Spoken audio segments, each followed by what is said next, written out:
Hello students, स्वागत है आपका अपने YouTube channel not to worry classes में।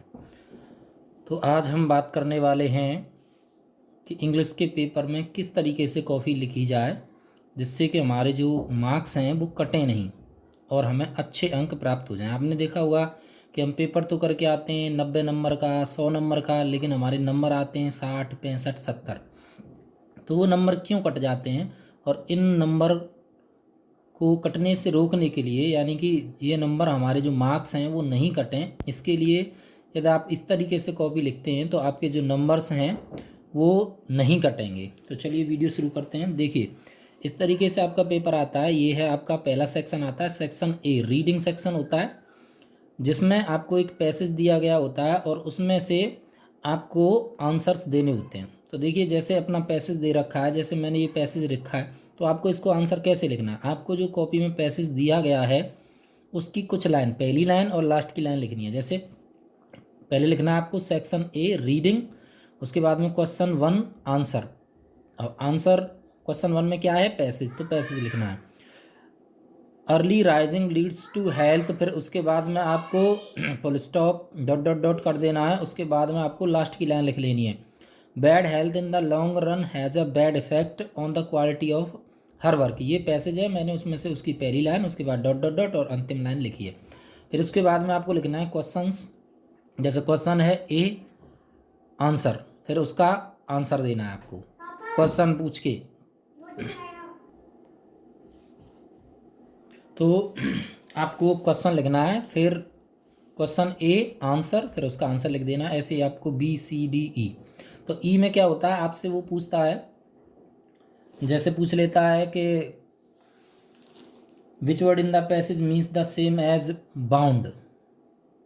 तो आपको क्या करना है? उसका आंसर देना है, वो वर्ड लिख लेना है जिसका पूछा है, फिर आगे लिखना है same word in the passage. तो वर्ड हमारा दिया गया बाउंड, और इससे रिलेटेड जो साइन वो है सेम वर्ड है, वो है कंपेल्ड। फिर नेक्स्ट पूछा उसने अपोजिट, तो वर्ड लिखना है, फिर उसके नीचे जो पूछा है वो लिखना है और उसका अपोजिट पैसेज में से लिखना है। फिर उसने एक पूछा है phrase burn the midnight oil. अब फ्रेज का मीन्स पूछा है, तो आपको पहले फ्रेज लिख के उसके नीचे फ्रेज लिख देना है, फिर मीन्स लिख के उसका मतलब है work hard till late hours of the night, ये उसका मीन्स लिख देना है। उसके बाद में आपको नेक्स्ट पेज से अगला क्वेश्चन स्टार्ट करना है। देखिए, नेक्स्ट आ जाते हैं सेक्शन बी, राइटिंग सेक्शन दिया हुआ है। ये आपको नए पेज से ही स्टार्ट करना है।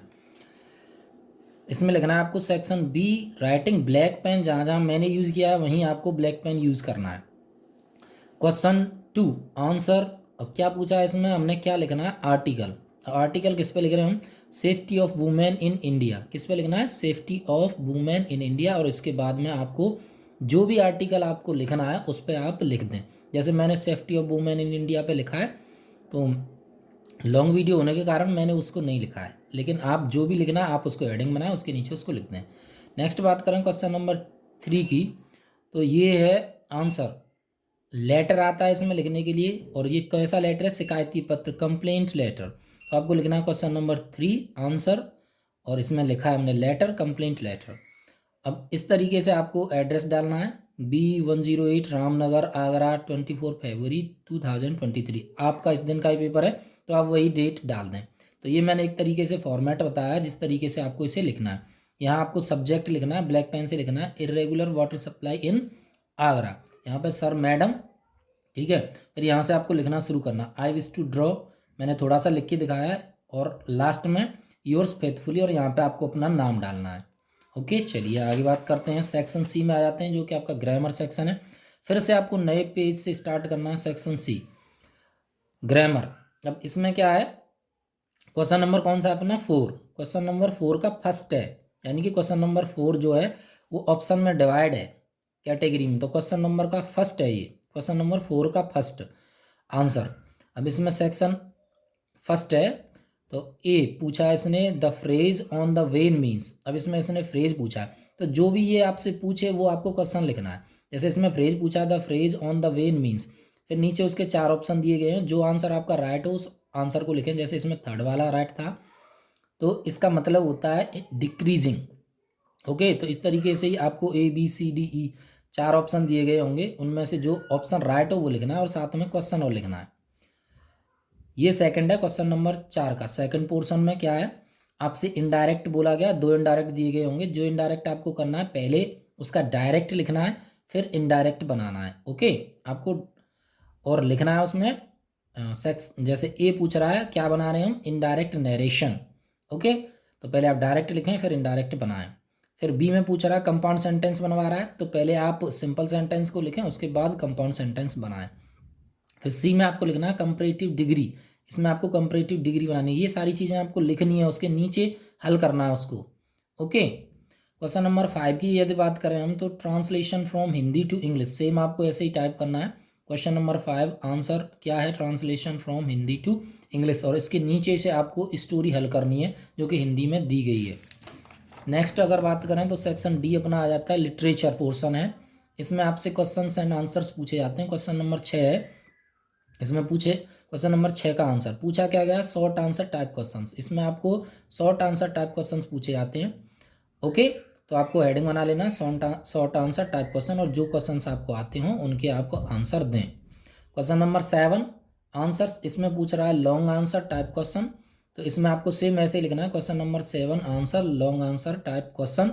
फिर आपके उसके बाद में जो क्वेश्चन आपको हल करना है उस क्वेश्चन का आंसर आप लिखें, जैसे उसमें दे रखा होगा फर्स्ट सेकंड या ABC करके, तो बी का देना है तो बी आंसर आप कर दें। ठीक है, क्वेश्चन नंबर 8 की अगर बात करें तो आंसर इसमें पूछा है पोएट्री एक्सट्रैक्ट में से, यानी कि आपको एक स्टैंजा दिया गया होता है पोइम का, उसमें से क्वेश्चंस पूछे जाते हैं।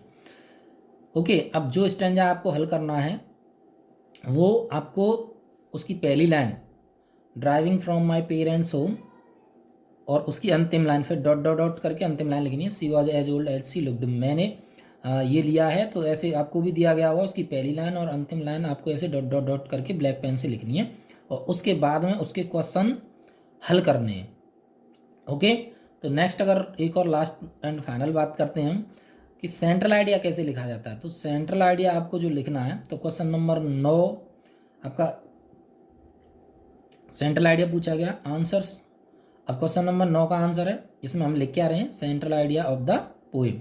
ओके, अब जिस पोइम का हमें सेंट्रल आइडिया लिखना है उसको ब्लैक पेन से लिख देंगे पहले, माई मदर एट 66, जैसे मैं माई मदर एट 66 का लिख रहा हूँ, आप कीपिंग क्वाइट का लिख रहे हैं, जो भी आपको पोइम लिखनी है उसका नाम ऊपर लिखें, उसको कोमा में बंद करें, अंडरलाइन करें, फिर उसके बाद किस पोइट ने उसे लिखा है उस पोइट का नाम भी आप मेंशन कर दें, बाय कमला दास, और नीचे आप इसका सेंट्रल आइडिया लिखना शुरू करें। अगर इस तरीके से आप कॉपी लिखते हैं तो आई होप आपके जो मार्क्स हैं वो नहीं कटेंगे। ओके फ्रेंड्स, तो अगर आपको हमारी वीडियो पसंद आई हो तो लाइक करें वीडियो को और चैनल को सब्सक्राइब करें। Thank you.